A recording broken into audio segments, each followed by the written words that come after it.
Welcome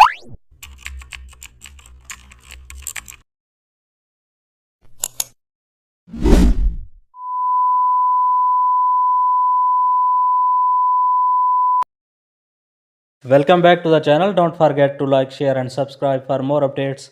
Today we are exploring an amazing topic of Photoshop, how to create photo blur background.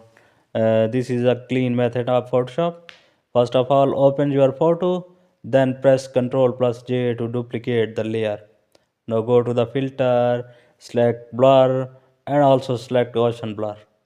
Increase blur until soft background, then press OK and click add layer mask.